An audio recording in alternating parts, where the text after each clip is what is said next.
사도신경 하심으로 우리 9월 1일 전교인 특별 새벽 기도회 시작하겠습니다. 전능하사 천지를 만드신 하나님 아버지를 내가 믿사오며 그 외아들 우리 주 예수 그리스도를 믿사오니 이는 성령으로 잉태하사 동정녀 마리아에게 나시고 본디오 빌라도에게 고난을 받으사 십자가에 못 박혀 죽으시고 장사한 지 사흘 만에 죽은 자 가운데서 다시 살아나시며 하늘에 오르사 전능하신 하나님 우편에 앉아 계시다가 저리로서 산 자와 죽은 자를 심판하러 오시리라. 성령을 믿사오며 거룩한 공회와 성도가 서로 교통하는 것과 죄를 사하여 주시는 것과 몸이 다시 사는 것과 영원히 사는 것을 믿사옵나이다. 아멘. 찬송가 365장 찬송드립니다.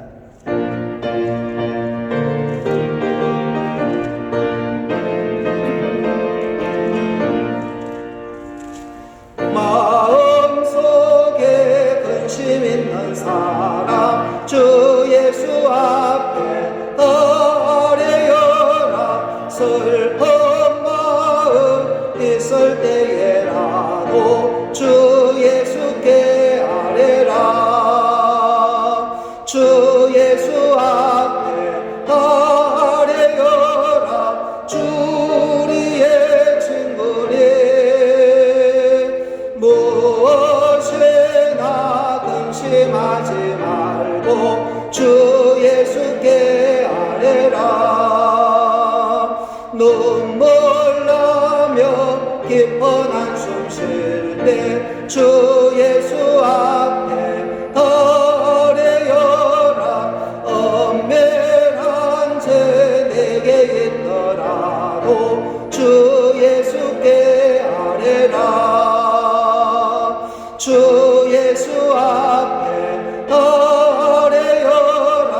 주 우리의 친구니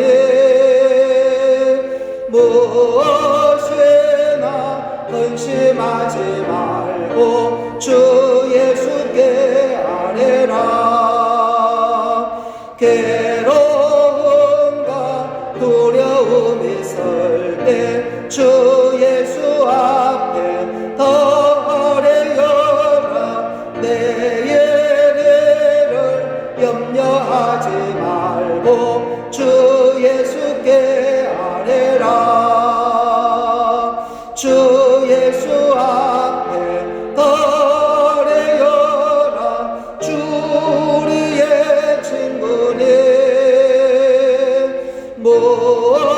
무엇이나 근심하지 말고 주 예수께 아뢰라. 죽음 앞에 겁을 내는 자여 주 예수 앞에 아뢰어라. 하늘나라 바라보는 자여 주 예수께 아뢰라. 주 예수 앞에 아뢰어라. 주 우리의 친구니 무엇이나 근심하지 말고 주 예수께 아뢰라.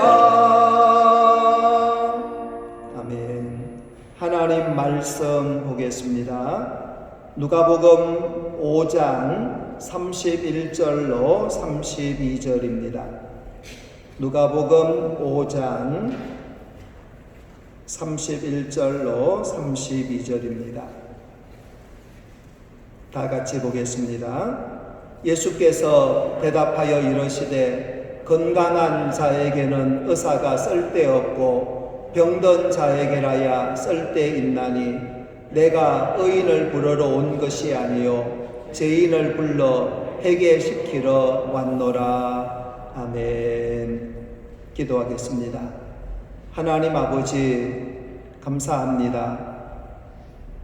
우리가 9월 첫날을 맞이해서 우리 하나님 앞에 예배할 수 있도록 도우시고 인도하심에 감사합니다.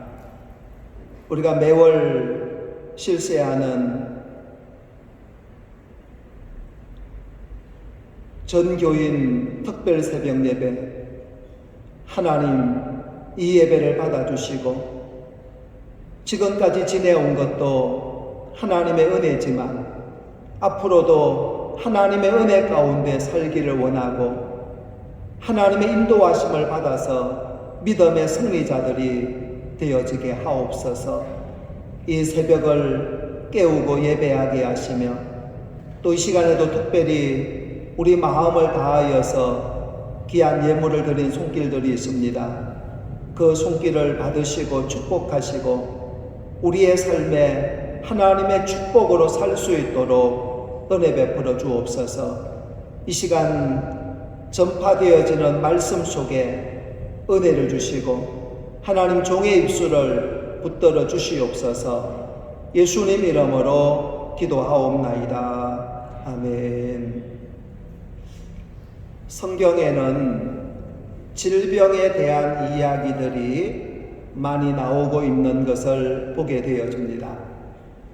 그런데 재미있는 것은 질병에 대한 이야기의 대상이 주로 왕들이라는 것을 참으로 우리가 많은 것을 느끼게 하고 있습니다. 그래서 구약의 성경에 보면은 아사왕이 병들어 죽게 되었다든지 히스기야 왕이 병이 들어서 죽게 되었다는 것, 그리고 아람 왕 베나다시 병들매 그렇게 말씀해 주고 있습니다. 그리고 아람 나라의 군대 장관 나아만이 병들어서 한 소녀의 말을 듣고 이스라엘을 찾았다는 그러한 기록도 있습니다. 그러면 병이 가진 권세를 보여주는 것이기도 하는 것입니다. 왕들은 그 당시의 왕들은 어떻습니까? 무엇이든지 자기 마음대로 할 수 있는 힘을 가진 사람들이었습니다. 그래서 한 나라를 자기 생각을 따라서 움직이게 하고 심지어는 타인의 생명을 죽이기도 하고 타인의 재산을 빼앗기도 하고 전쟁을 통하여서 다른 나라를 정복하기도 했습니다. 그래서 왕이란 그야말로 자신이 신으로 군림했던 그런 사람들이었습니다. 그래서 역사 속에서 왕을 신으로 이해했던 그런 시대가 많았던 것을 보게 되어집니다. 그런데 바로 그 왕들도 이기지 못한 것이 바로 질병이었다는 것입니다. 아무리 최고의 수준의 의사를 고용하고 최고의 음식을 먹으며 최고의 보살핌을 받는다고 해도 질병은 그 누구도 넘을 수 없는 장벽이었습니다. 역사적으로 무소불위의 권세를 가진 왕이 바로 중국의 진시 황제였습니다. 그는 만리장성을 쌓아서 북쪽의 적들을 막았고 그간 남겨놓은 그 다음에 병마용은 수도 셀 수 없을 만큼 군인과 무기로 자신을 지키고자 해도 결국 질병 앞에서는 무릎을 꿇고 말았던 것을 보게 되어집니다. 그리고 알렉산더 대왕은 어떻습니까? 세계를 정복했던 사람입니다. 자기가 정복했던 땅에 알렉산드리아라는 이름의 도시가 70개나 세웠던 그러한 사람이었습니다. 그런데 알렉산더가 33세의 젊은 나이에 무릎을 꿇은 것은 바로 질병 때문이었다는 것입니다. 그는 인도에 이르기까지 자신의 영토를 넓혔지만 눈에 보이지 않는 질병 앞에서 그 젊은 나이에 자신의 생명을 내놓고 말았다는 것입니다. 이런 의미에서 볼 때에 세상에 사람을 살리는 것은 의사도 아니다는 것을 보게 됩니다. 병을 고치는 의사는 있어도 병을 없애는 의사는 없습니다. 그리고 세상에서의 의사는 하나의 그림자일 뿐 사람을 살리고 병 자체를 없앨 수 있는 의사는 없다는 것입니다. 무엇보다도 남을 치료하는 의사가 자신도 동일한 질병으로 고생하는 일들도 너무나 많이 있다 하는 것입니다. 병을 가지고 있는 권세가 얼마나 무서우냐 하는 것을 보여주고 있다는 것입니다. 그런데 세상에 진정한 의사는 단 한 분이 계십니다. 그분은 질병을 치료하실 뿐만 아니라 그 병 자체를 없앨 수 있는 분이십니다. 그래서 마태복음 8장에서 주님의 사역을 말씀하시면서 그는 질병을 짊어지셨다고 말씀해 주고 있습니다. 주님이 스스로 말씀하시기를 의사로 세상에 오셨다고 말씀하시면서 질병을 치료하는 의사의 사역을 비유로 인생들을 죄에서 구원하신다는 것을 말씀해 주고 있습니다. 오늘 우리는 이 말씀을 통해서 예수님의 치유 사역을 우리가 경험할 수 있기를 바랍니다. 그래서 자신이 영적으로 병든 자라는 그런 인식이 우리에게 중요함을 알아야 되는 것입니다. 그래서 내가 병이 있다는 것을 알아야만이 병원을 찾고 의사를 찾고 치료의 방책을 찾는 것이나 마찬가지라는 것입니다. 예수님은 의사는 병든 자에게 필요한 사람이지 건강한 사람에게는 쓸데가 없다고 말씀해 주고 있습니다. 너무나 당연한 말씀을 하시고 있습니다. 그러나 이 말씀을 하신 이유가 무엇일까요? 예수님이 병든 자들을 고쳐주시고 그리고 세리와 죄인들로 취급을 받던 사람들과 함께 있을 때에 그들이 주님을 향해서 너희들이 어찌하여 세리와 죄인과 함께 먹고 마시느냐라는 공격을 받을 때에 하신 말씀입니다. 주님의 말씀은 스스로 어렵다고 여기는 너희들에게는 내가 필요 없는 사람일 것이다. 그러니 자기 스스로 죄인인 줄 아는 이 사람들은 나를 통해서 고침을 받게 될 것이라는 그러한 말씀인 것입니다. 즉 자신이 영적으로 죄인인 줄 아는 사람이 주님으로부터 고침을 받게 된다는 것을 말씀하신 것입니다. 병고침을 받기 위해서는 병자가 무엇보다도 자신이 병들었다는 사실을 인정해야 되는 것입니다. 그래서 치료는 병을 인정하는 시간부터 시작이 되는 것입니다. 주님이 고치실 수 있는 사람은 자신이 병든 자라는 인식을 가진 사람이라고 말씀해 주고 있습니다. 예수님은 세상의 모든 사람을 병든 자로 봅니다. 의사 앞에는 그가 어떤 사람이든 병자로 그 앞에 있는 것입니다. 그 사람이 임금이든 부자든 박사든 가난한 사람이든 무능한 사람이든 의사 앞에서는 한자로 있는 것입니다. 그리고 의사 앞에 갈 때에는 자기 자랑하러 가는 사람은 아무도 없습니다. 자기 명예를 뽐내러 가는 사람도 없습니다. 오직 의사 앞에서는 한자로 있다는 사실을 알아야 되는 것입니다. 바꾸어 말하면 세상 모든 사람은 다 죄인이라는 것입니다.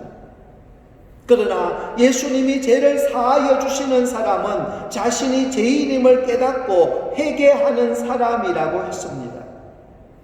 스스로 의인이라고 생각하는 자는 주님의 부르심을 외면하고 있음을 보게 되어집니다.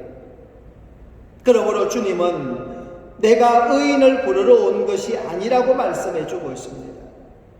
그래서 사람들에게 자신이 죄인이라는 인식을 가장 중요한 순간이 되어지는 것입니다. 주님은 그 순간부터 그 사람을 고치시기 때문이다 하는 것입니다. 오늘도 우리가 내가 죄인임을 알 때에 우리 예수님이 필요한 것을 알게 되어지고, 내가 죄인임을 알 때에 죄의 문제에 해결을 받을 수가 있다 하는 것입니다. 그러므로 우리의 삶에 있어서 중요한 것은 바로 회개의 삶이 필요한 거예요. 그래서 회개는 주님이 인생을 살리는 방법이다 하는 것입니다. 예수님 당시에 많은 종교인들이 가졌던 종교적인 의식들이 있었습니다. 금식을 하기도 했고요, 구제를 하기도 했습니다. 정기적으로 제사를 드리는 사람도 있었습니다. 안식일도 지키고 여러 가지 종교적인 제도들을 행하고 있었다는 것입니다. 사실 당시 유대 사회는 종교적인 사회였습니다. 종교적인 규범이 사회의 질서와 간섭이 되어져서 사람들의 삶을 지배하고 있었습니다. 그런데 문제는 그들에게 회개가 없었습니다. 그 누구에게도 회개의 모습을 볼 수가 없습니다. 회개하지 않는 사람은 아무리 경건한 삶을 살아도 그는 주님의 치료를 받을 수가 없는 것입니다.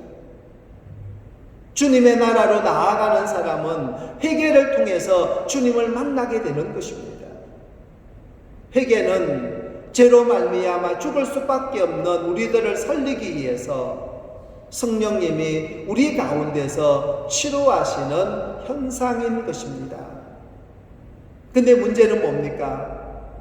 문제는 우리의 삶에 있어서 그들에게 회개가 없었다는 것입니다. 그 누구도 회개의 모습을 볼 수가 없습니다. 회개하지 않는 사람은 아무리 경건한 삶을 살아도 치료가 그에게 없다는 것입니다. 예수님이 사랑하신 자들을 보면 그 당시에 사람들에게 손가락질을 받던 사람들입니다. 세리였고 창기였고 강도였습니다. 문제는 그들의 죄가 가볍다는 말이 아닙니다. 그들은 자신의 삶의 깊은 회개를 경험했던 사람이었다 하는 것입니다. 그래서 예수님께서 바리새인을 칭찬한 것이 아니고 오히려 세리를 칭찬했던 것을 보게 되어집니다. 우리가 사회적으로 본다면 바리새인은 칭찬받을 일이 많습니다. 세리는 칭찬받을 일이 그렇게 많지 않습니다. 그러나 우리 하나님이 보시는 입장에서는 무엇입니까? 회개가 있는 삶이다 하는 것입니다. 우리는 오늘 우리 삶에 있어서 우리의 죄의 문제를 해결하는 것, 하나님 앞에서 우리 인생의 근본적인 문제의 해결점이 하나님께 돌이키는, 나의 모든 죄됨을 하나님 앞에서 용서를 구하는 회개가 필요한 시대다 하는 것입니다. 하나님이 인생을 새롭게 하시는 곳에는 회개 운동이 있었습니다. 초대교회가 출발하는 곳에는 회개의 역사가 일어났습니다. 베드로가 설교할 때에 형제들아 어찌할꼬 하는 운동이 바로 교회 운동이요, 부흥 운동이요, 생명 운동이었습니다. 교회에서 회개 운동이 일어나는 것은 그 교회를 통해서 하나님을 통해서 하나님이 인생을 살리신다는 것을 의미해 주고 있는 거예요. 그래서 우리는 교회 안에서 내 자신부터 회개 운동이 일어나야 된다는 것입니다. 한국 교회의 부흥 운동도 회개 역사에서 시작이 되었습니다. 우리가 잘 알듯이 1907년 평양 장대현 교회에서 일어난 회개 운동은 한국 교회의 폭발적인 부흥 운동을 가져왔고, 이 회개 운동이 전국 교회에 번져갈 때에 한국 교회는 이 민족을 살리는 교회가 될 수가 있었던 것입니다. 오늘날 우리가 교회가 지탄을 받는 안타까움들이 많이 있습니다. 하지만 이 땅에 복음이 들어오게 되어지고 교회가 세워지게 되어지고 교회의 역할들은 사회운동에서 엄청난 역할을 해왔습니다. 교회에서 세운 고아원이나 사회복지원이나 또한 병원이나 말할 것 없는 많은 교회의 헌신과 교회 봉사들이 있어 왔습니다. 지금도 기독교 단체에서 운영하는 많은 사회복지관과 또한 병원과 또 여러 가지 학교와 또 여러 가지 사회의 구제와 이러한 일들을 끊임없이 하고 있습니다. 그러면서도 어떻게 보면 어떻습니까? 우리가 그러면서도 세상의 지탄의 대상이 되어진 것은 무엇일까요? 오늘 우리가 어떻게 보면 그것이 자랑이 되어졌을 수도 있고 우리의 겸손하지 못함 또한 하나님 앞에 진정한 회개가 없는 우리의 삶이 아니었을까 하는 생각을 해보게 되어지는 것입니다. 정말 주님은 이 땅에 오셔서 죄인된 우리를 구원하시고 우리를 구원하시는 그 모든 것에 있어서 우리 주님은 회개를 요구하고 있는 것을 보게 되었습니다. 그래서 우리 주님은 내가 회개시키려 왔노라고 말씀해 주고 있습니다. 이것이 바로 의식 종교에서 생명 종교로 거듭나는 중요한 전환점이 된다고 말씀할 수 있습니다. 우리가 자신을 고치려고 한다면 한 가지 방법밖에 없습니다. 자신의 잘못을 깊이 인정하고 자신에게 책임이 있다는 사실을 인정하는 것입니다. 우리는 바리새인과 같이 세상을 살면서 남을 고치려는 시도는 많이 합니다. 남이 잘못되었다는 것은 너무나 잘 압니다. 때로는 억울하다고 흘리는 눈물도 많습니다. 그러나 자신을 고치기 위해서 몸부림치며 회개하는 일은 많지 않다 하는 것입니다. 하나님은 자기를 고치기 위해서 회개하는 자들을 통해서 세상을 바꾸시고 변화시키는 분이시다 하는 것입니다. 그래서 주님은 먼저 자기의 눈에 들보를 뽑은 다음에 남의 눈에 티를 뽑아야 한다고 말씀해 주고 있습니다. 우리는 자꾸만 내 눈에 들보는 빼지 않으면서 남의 눈에 티만 지적하고 있는 우리의 모습들이 아닌가 하는 것입니다. 정말 위대한 사람은 이 세상을 바꾸는 사람이 되어지기 전에 내 자신을 바꾸는 사람이 되어야 한다는 것입니다. 오늘 이 시간에 우리는 무엇을 봅니까? 무엇을 생각합니까? 어떤 말을 하고 있습니까? 전 세계의 사람들이 질병과 싸우고 있습니다. 내 자신이 병든 자임을 알아야 하는 것입니다. 내가 먼저 회개해야 하는 것입니다. 이 땅을 치유하시는 우리 하나님을 바라봅시다. 새롭게 시작하는 이 9월이 하나님의 은혜로 가득 차기를 소망합니다. 지난 8월이 우리에게는 아픔과 상처가 많았습니다. 코로나19에 계속되어지는 확진자와 또한 태풍과 또한 역사적으로 길었던 장마로 인하여서 많은 홍수의 피해, 우리는 참으로 8월이 우리의 삶에 힘든 시간들이었습니다. 그러나 우리에게는 9월이 주어졌고 또 우리에게 새로운 마음을 하나님이 주셨습니다. 이 9월 한 달이 우리 모든 성도들에게 행복을 가져다주는 그 행복을 누리는 그러한 9월이 되어지기 원합니다. 그러기 위해서 우리 자신을 알아야 되겠고 내가 죄인임을 알아야 되겠고 죄인이기에 하나님 앞에 회개의 운동들이 일어나야 될 줄로 믿습니다. 우리 모든 성도들이 행복한 9월을 맞이할 수 있기를 간절히 간절히 축원을 드립니다. 다 같이 하나님 앞에 축복의 기도를 드리겠습니다. 하나님 아버지, 감사와 찬송과 영광을 돌립니다. 9월의 시작을 알리는 새벽입니다. 지난 8월이 우리들에게 얼마나 많은 아픔의 세월이었는가 하는 것을 돌이켜봅니다. 코로나와 태풍과 장마로 힘들었던 시간들을 보냈습니다.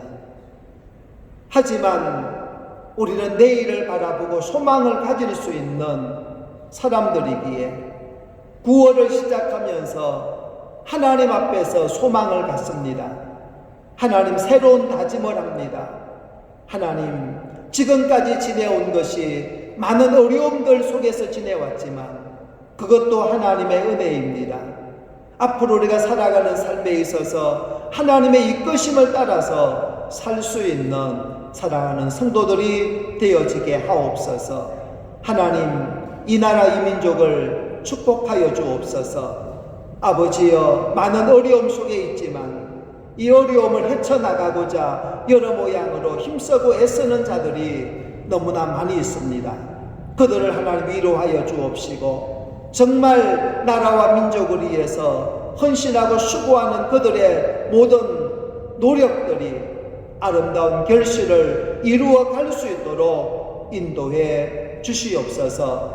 하나님, 이 땅에 세우신 교회들을 축복하여 주시고 하나님 앞에서의 사명들을 바르게 감당해 갈 수 있도록 은혜도 하여 주옵소서. 사랑하는 우리 수종교회 모든 성도들 가정에도, 그들의 사업과 직장과 그들의 삶의 터전에도 하나님의 축복하심들이 넘칠 수 있도록 인도하여 주옵시고, 정말 우리가 하나님의 사랑을 가지고 세상의 모든 연약함을 덮을 수 있는 놀라운 축복의 역사들이 일어나게 하여 주시옵소서. 모든 것 감사드리며 예수님 이름으로 기도하옵나이다. 아멘. 찬송가 우리 270장 찬송드립니다.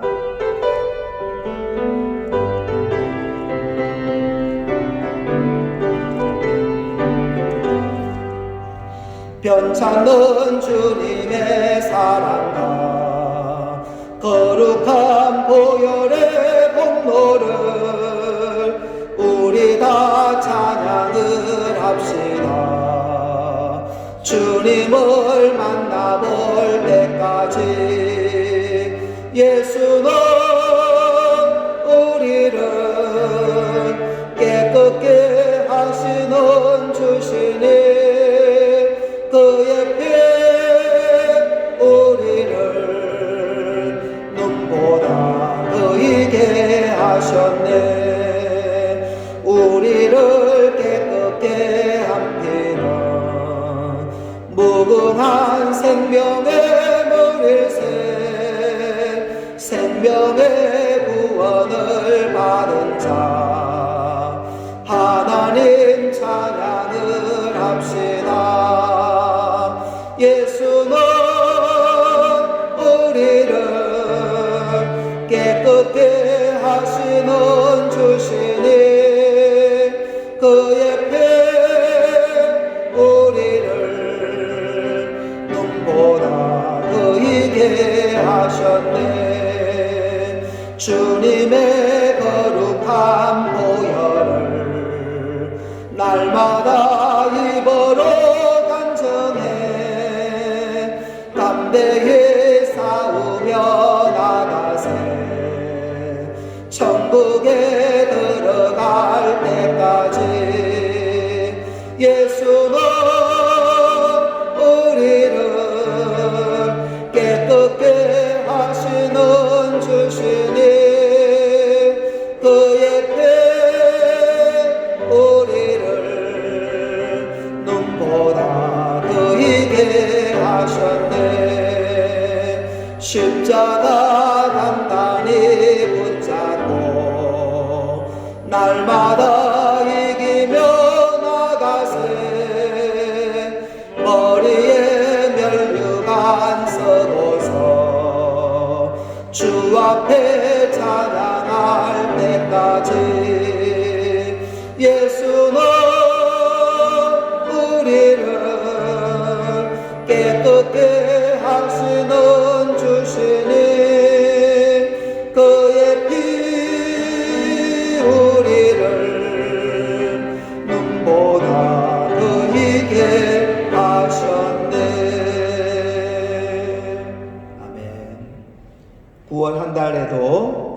승리하는 우리의 삶이 되어지기 원합니다. 10가지 기도 제목을 우리가 적어 보았는데요. 이 10가지 기도 제목을 같이 우리가 읽어 보겠습니다. 1. 우리나라의 정치, 경제, 사회, 문화 모든 영역에 하나님의 간섭이 있으시길. 2. 코로나19 바이러스의 완전한 박멸과 예배 회복을 위해서. 3. 한국교회와 세계선교, 목회자와 선교사들을 위해서 한국교회의 회개와 연합. 4. 교회 각 기관, 교회학교, 구역, 전도회, 성가대, 찬양팀을 위해서. 5. 다음 세대를 세우고 지역 복음화와 땅끝까지 복음 전하는 교회 되도록. 6. 하나님이 허락하신 직분에 충성하며 하늘의 상급을 받는 성도가 되도록. 7. 우리 교회 성도들 가정의 사업장과 직장, 자녀들의 진로를 위해서. 8. 교회의 예배의 회복을 통하여 성령의 역사가 일어나고 부흥의 불길이 타오도록. 9. 장기 결석자들과 전도 대상자들을 위해서. 10. 이 시대에 교회의 사명을 다하는 우리 수정교회가 되도록. 전도, 구제, 선교. 이 기도의 제목을 가지고 우리가 한 달 동안에도 기도 많이 해주시고, 특별히 나라와 민족을 위해서 또한 한국교회를 위해서 기도 많이 해주시기를 간절히 부탁을 드립니다. 우리 다 같이 주님 가르쳐 주신 기도하심으로 우리 9월 1일 특별 새벽 기도회 마치도록 하겠습니다. 하늘에 계신 우리 아버지여, 이름이 거룩히 여김을 받으시오며 나라의 임하옵시며 뜻이 하늘에서 이루어진 것 같이 땅에서도 이루어지이다. 오늘 우리에게 일용할 양식을 주시옵고 우리가 우리에게 죄 지은 자를 사하여 준 것 같이 우리 죄를 사하여 주시옵고 우리를 시험에 들게 하지 마시옵고 다만 악에서 구하시옵소서. 나라와 권세와 영광이 아버지께 영원히 있사옵나이다. 아멘.